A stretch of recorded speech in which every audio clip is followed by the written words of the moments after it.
Shri Sai Satcharitra, Chapter 1.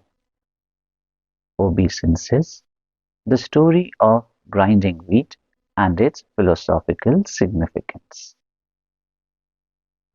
According to the ancient and revered custom, Himad Pant begins the work Shri Sai Satcharitra with various salutations. First, he makes obeisance to the god Ganesh to remove all obstacles and make the work a success, and says that Shri Sai is the god Ganesh. Then to the goddess Saraswati to inspire him to write the work, and says that Shri Sai is one with this goddess, and that he is himself singing his own life. Then to the gods Brahma, Vishnu, and Shankar, the creating, preserving, and destroying deities respectively, and says that Sainath is one with them, and he, the great teacher, will carry us across the river of worldly existence. Then to his tutelary deity Narayanadinath, who manifested himself in Konkan, the land reclaimed by Parshuram from the sea, and to the Adi Purush of the family. Then to the Bharadwaj Muni, into whose Gotra or clan he was born, and also to various rishis, Yajnavalkya, Bhrugu, Parashar, Narad, Vedavyas, Sanak, Sanandan, Sanat Kumar, Shuka, Shaunak, Vishwamitra, Vasishta, Valmiki, Vamadev, Jaimini, Vaishampayan, Navayogendra, etc. And also modern saints such as Nivruti, Nyandev, Sopan, Muktabai, Janardhan, Eknath, Namdev, Tukaram, Kanha, and Narhari, etc. Then to his grandfather Sadashiv, father Raghunath, his mother, who left him in his infancy, to his paternal aunt who brought him up, and to his loving elder brother. Then to the readers, and praise them to give their whole and undivided attention to his work. And lastly, to his Guru Shri Sainath, an incarnation of Shri Dattatreya, who is his sole refuge, and who will make him realize that Brahma is the reality and the world an illusion, and incidentally to all the beings in whom the Lord God dwells. After describing in brief the various modes of devotion according to Parashar, Vyasa, and Chandilya, etc., the author goes on to relate the following story.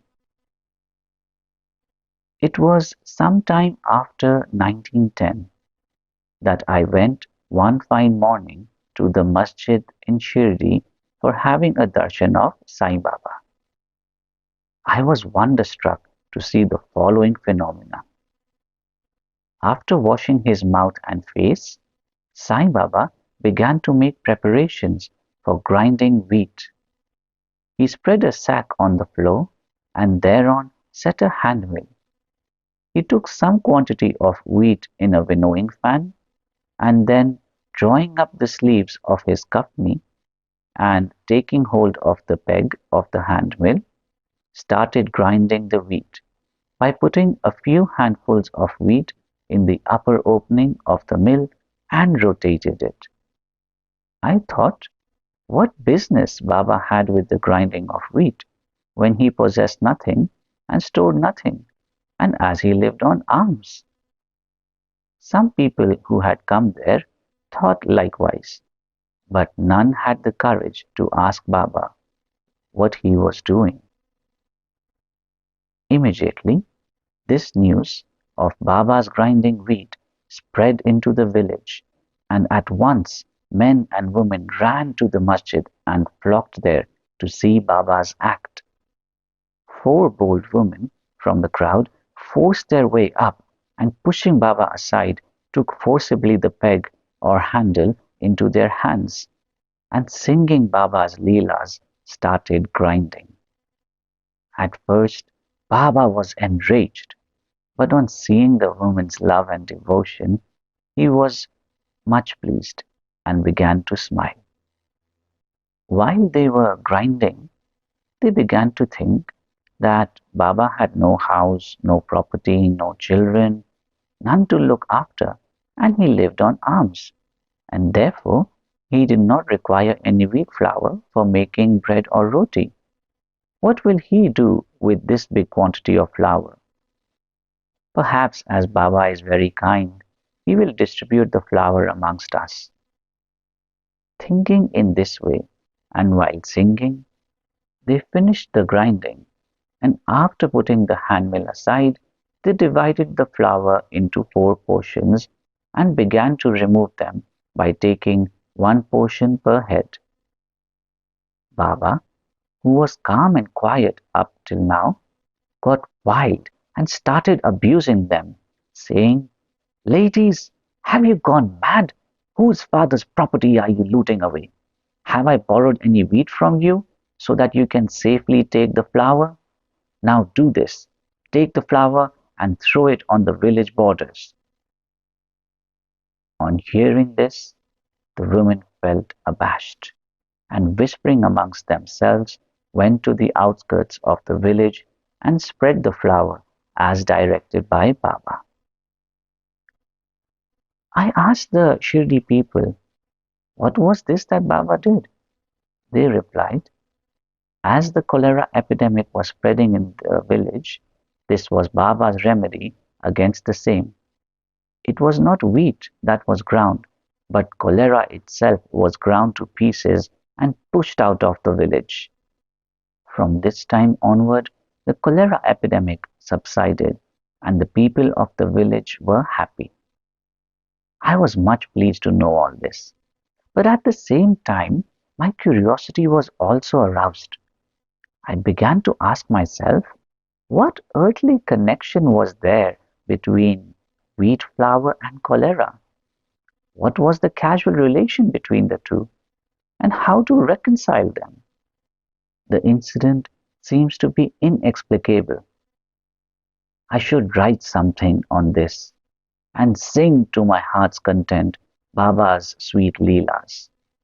Thinking in this way about this Leela, my heart was filled with joy, and I was thus inspired to write Baba's life, the Sai Satcharitra. And as we know, with Baba's grace and blessings, this work was successfully accomplished. Philosophical significance of grinding. Apart from the meaning which the people of Shirdi put on this incident of grinding wheat, there is, we think, a philosophical significance too. Baba lived in Shirdi for about 60 years, and during this long period, he did the business of grinding almost every day.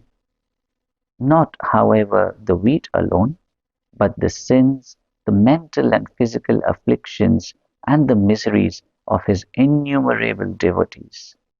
The two stones of his mill consisted of karma and bhakti, the former being the lower one, and the latter the upper one.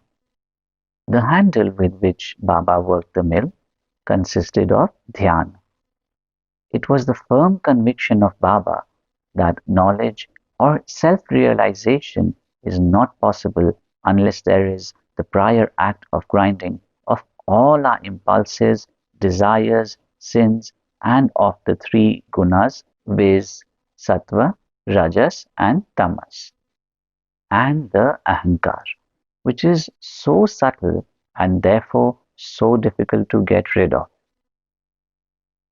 This reminds us of a similar story of Kabir, who seeing a woman grinding corn, said to his guru, Nipat Niranjan, I am weeping because I feel the agony of being crushed under the wheel of worldly existence, like the corn in the handmill. Nipat Niranjan replied, "Do not be afraid. Hold fast to the handle of knowledge of this mill, as I do, and do not wander far away from the same, but turn inward to the center, and you are sure to be saved." Bow to Shri Sai. Peace be to all. Mohanji loves you.